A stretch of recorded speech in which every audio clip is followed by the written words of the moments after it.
দেখো বন্ধুরা, রান্নাটা কিন্তু আমি নামিয়ে নিয়েছি আর আমি একটু খেয়ে কিন্তু তারপরে ভয়েস দিচ্ছি। রান্নাটা কিন্তু খুবই ভালো হয়েছে।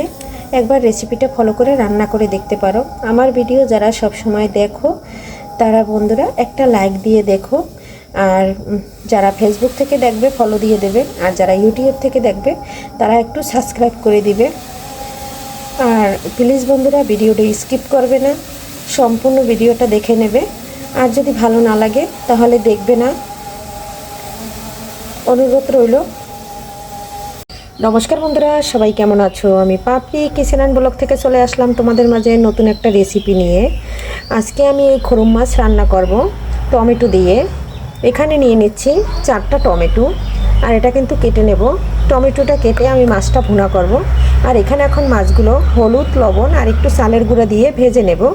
তাহলে চালের গুঁড়ো দিয়ে মাছটা ভাজলে, মাছটা যেহেতু একটু সামান্য, এই যে মাথার সাইডটা একটু নরম, কাটতে কাটতে দেরি হয়ে গেছে তাই একটু নরম হয়ে গেছে, তাহলে কিন্তু মাছটা একদম শক্ত থাকবে আর একদম একটু ভাঙবে না। প্রথমে আমি লবণটা দিয়ে দিচ্ছি, পরিমাণ মতন হলুদ দিয়ে দিচ্ছি। মাছটা হলুদ লবণ দিয়ে একটু মেখে নিচ্ছি। তারপরে কিন্তু আমি এখানে একটু শুকনো চালের গুঁড়া ব্যবহার করব।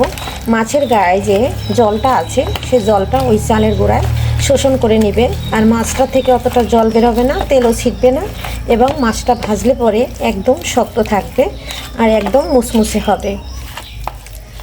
দেখো মাখা হয়ে গেছে। এখানে দেখো অল্প একটু চালের গুঁড়া নিয়েছি, শুকনা চালের গুঁড়া। এটা দিয়ে আবারও আমি মাছটা সুন্দর করে মেখে নিলাম। আগে হলুদ লবণ দিয়ে মেখে নিলাম, যেহেতু মাছের ভিতর যাতে হলুদ লবণটা ঢুকে। আর এখন যাতে চাউলের গুঁড়াটা মাছের উপরটায় সেট হয়। বন্ধুরা, আশা করি তোমাদের কাছে ভিডিওটা অনেক ভালো লাগবে। দেখতে থাকো, সাথে থাকো। আর আমার ভিডিও কাছে এবং দূরে, দেশ ও দেশের বাহির থেকে যারা সবসময় দেখো এবং অনেক অনেক ভালোবাসা দাও আর লাইক করো, কমেন্ট করো, তাদের জন্য অনেক অনেক দোয়া, আশীর্বাদ এবং ভালোবাসা রইল মন থেকে। মাছটা কিন্তু একদম সুন্দর করে মেখে নিয়েছি। এখন আমি ভাজতে চলে যাব। এদিকে দেখো ফ্রাই প্যানে তেল দিয়ে দিয়েছি, আর এখন আমি মাছটা এক এক করে দিয়ে দেবো। বন্ধুরা, আমার এই ফ্রাই প্যানটা কিন্তু আজ থেকে 14 বছর আগের ফ্রাই প্যান, আর এটা কিন্তু অনেক ভালো। আর এটা পুরানো হয়ে গেছে, কিন্তু তারপরে আমার ফেলতে ইচ্ছা করে না। পুরান জিনিস আমার কাছে রান্না করতে ভালো লাগে।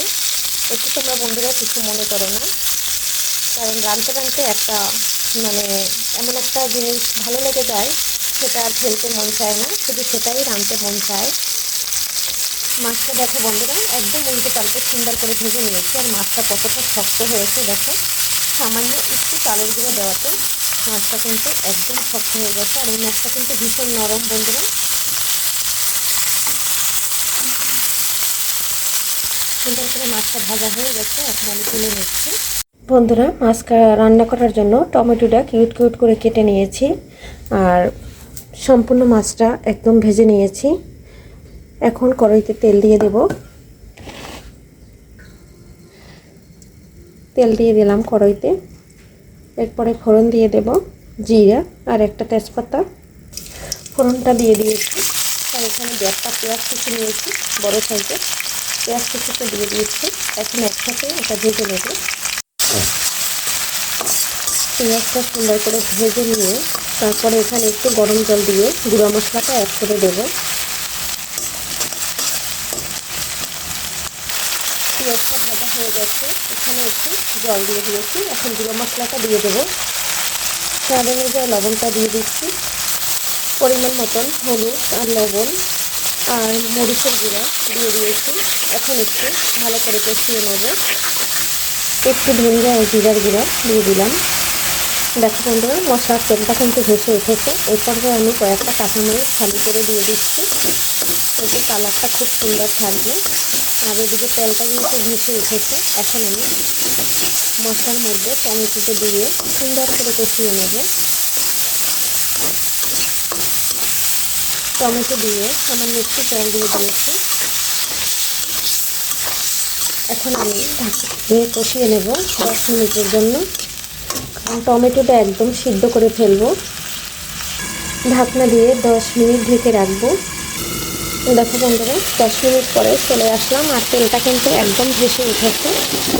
এখন আমি একটু নেড়ে চেড়ে দিচ্ছি। আর এদিকে টমেটোটা কিন্তু আমার 80% সিদ্ধ হয়ে গেছে। এখন আমি আর একটু কষিয়ে নিয়ে গরম জলটা দিয়ে দেব।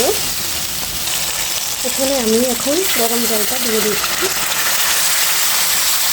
গরম জল দেওয়ার সাথে সাথে ফুটে উঠেছে। এখন আমি দিয়ে দেব মাছ। যেহেতু গরম জল দিয়ে দিয়েছি, আর তরকারিতে গরম জল দিলে কিন্তু টেস্ট আসে খুবই ভালো। এদিকে মাছটা প্রায় হয়ে আসছে। এখন আমি ধনে পাতা কুচিটা দিয়ে দিচ্ছি, আর ভাজা জিরার গুঁড়োটা দিয়ে দিচ্ছি। সুন্দর একটা ফ্লেভারের জন্য 3টা কাঁচামরিচ দিয়ে দিচ্ছি। এখন আমি একটু নেড়ে চেড়ে ঢেকে দেবো ঢাকনা দিয়ে 5 মিনিটের জন্য। 5 মিনিট পরে বন্ধুরা নামিয়ে নেব। তাহলে কাঁচামরিচের ফ্লেভারটা আর ধনে পাতার ফ্লেভারটা খুব সুন্দর করে বের হবে। আর যে আমি জিরার গুঁড়োটা দিয়েছি সেটা সম্পূর্ণ মাছের মধ্যে মিশে যাবে। 5 মিনিটের জন্য ঢাকনা দিয়ে ঢেকে দিচ্ছি। 5 মিনিট পরে চলে আসলাম বন্ধুরা, আর রান্নাটা কিন্তু আমার একদম হয়ে গেছে।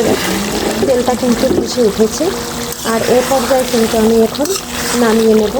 আজকের ভিডিও বন্ধুরা এখানেই শেষ করছি। পরবর্তীতে দেখা হবে নতুন কোনো ভিডিও নিয়ে।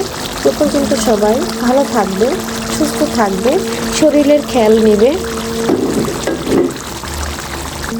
পরবর্তী ভিডিও দেখার সব বন্ধুদের আমন্ত্রণ রইল। Bye bye.